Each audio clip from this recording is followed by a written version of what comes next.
An invasive species in the Florida Everglades is threatening the area's sprawling ecosystem. Burmese pythons are apex predators at the top of the food chain. South Florida has hired 25 top hunters to capture and kill the snakes. A nearly 17-foot-long python was killed last week. Every morning, the routine is the same. Researchers log into the system, pull up the map, and watch the signals move. Each dot represents a tagged Burmese python broadcasting its position every few hours. Most days, the pattern is predictable.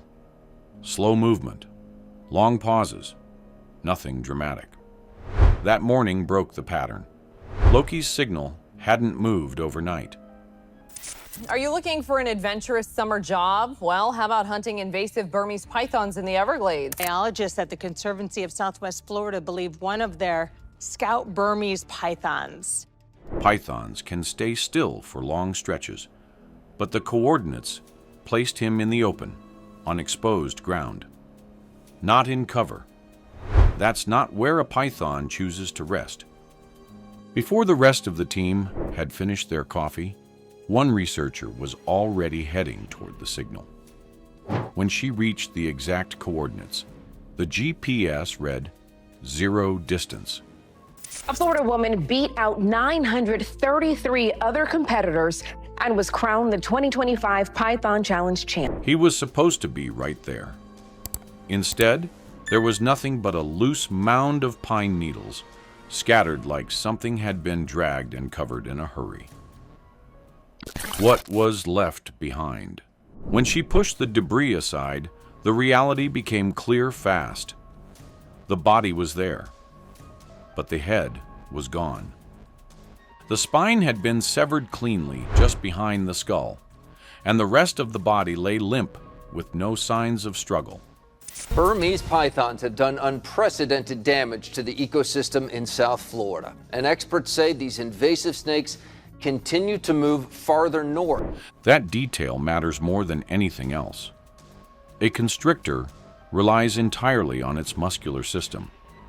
Sever the spine at the right point, and the entire body shuts down instantly. This wasn't random damage. It was precise, targeted, deliberate, and the pine needle covering made it stranger still. Some predators conceal their kills to return later or hide evidence from competitors. Yeah, so thousands of wildlife species call the Everglades home, but one species is unwanted and taking over. Whatever did this wasn't just strong enough to kill a 13-foot apex predator. It was organized enough to think ahead. The rule that got destroyed. For years, one assumption guided every strategy in the Everglades. Adult Burmese pythons had no natural predators. Nothing native to Florida was supposed to take one down. Entire conservation plans were built on that idea. Loki's body didn't just challenge that assumption, it erased it. The team set up trail cameras immediately, covering every angle around the site. 4 hours later, the answer walked back into frame. It wasn't an alligator, it was a bobcat. The predator no one expected. A bobcat weighs around 25 pounds. Loki was over 13 feet long. On paper, this shouldn't even be a contest. But the footage told a different story.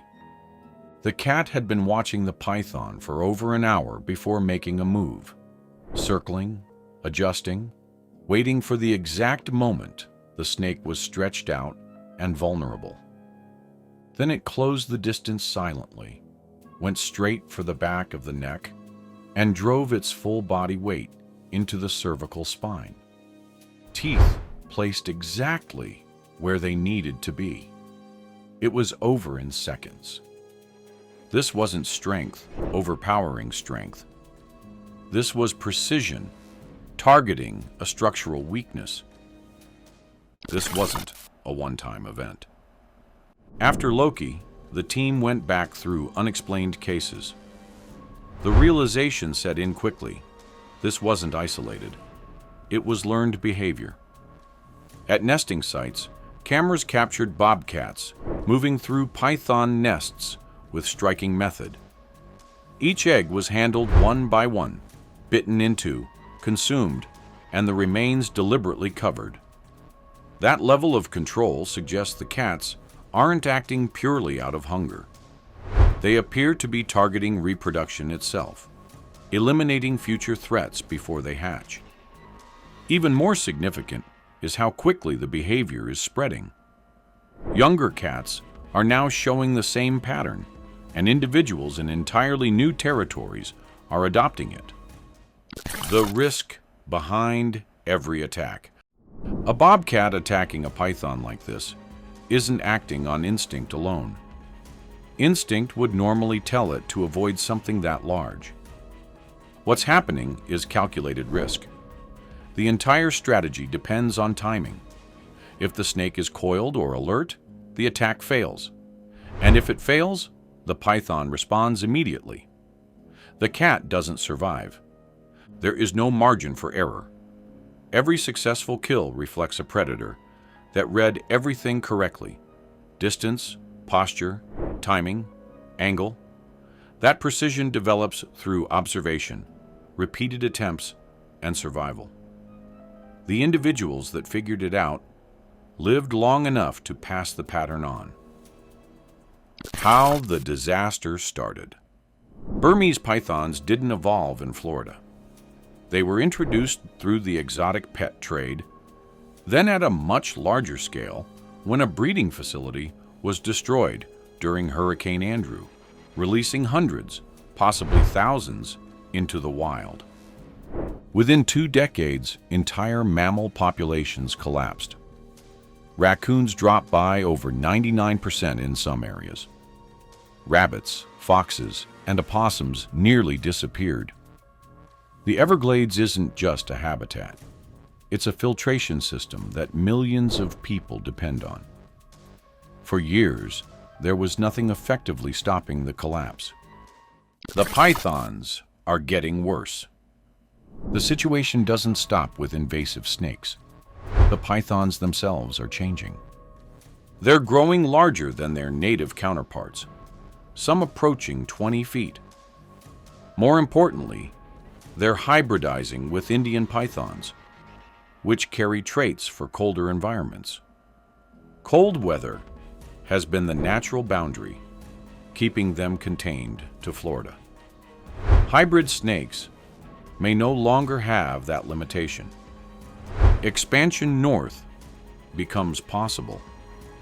If that happens, entirely new ecosystems could face the same collapse seen in the Everglades. At the same time, the snakes are becoming harder to track, more cautious, more selective, increasingly avoiding areas where human scent is common. The tools designed to control them are becoming less effective.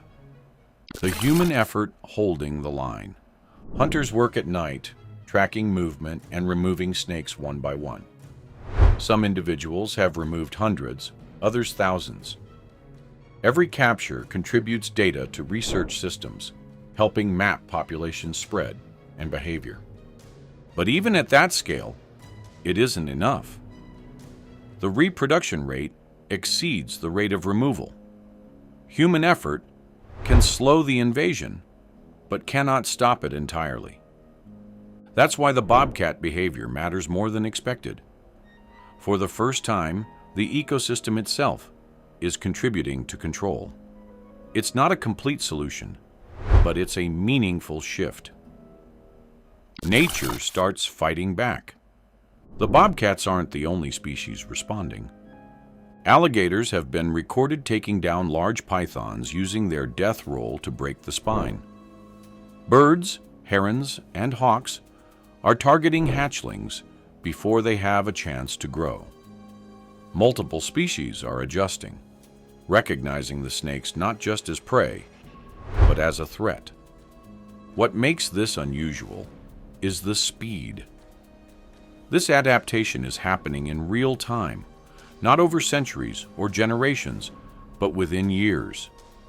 Survivors of the first wave are shaping the next generation, creating a population more aware, more aggressive, and more capable of resisting the invasion.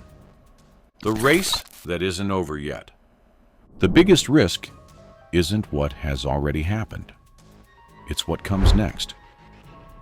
Hybrid pythons are moving north into territories with no infrastructure, no experienced hunters, and no early warning systems. Monitoring programs are expanding, using environmental DNA to detect snakes, even when they can't be seen. This is critical because by the time a population becomes visible, it's already established and far harder to control. The Everglades was not expected to reach this point. It has become both a warning and a reference for what could happen elsewhere. If the spread continues, the pattern will not stay contained. It will repeat in new locations. And the next ecosystem in its path may not have a bobcat ready to fight back.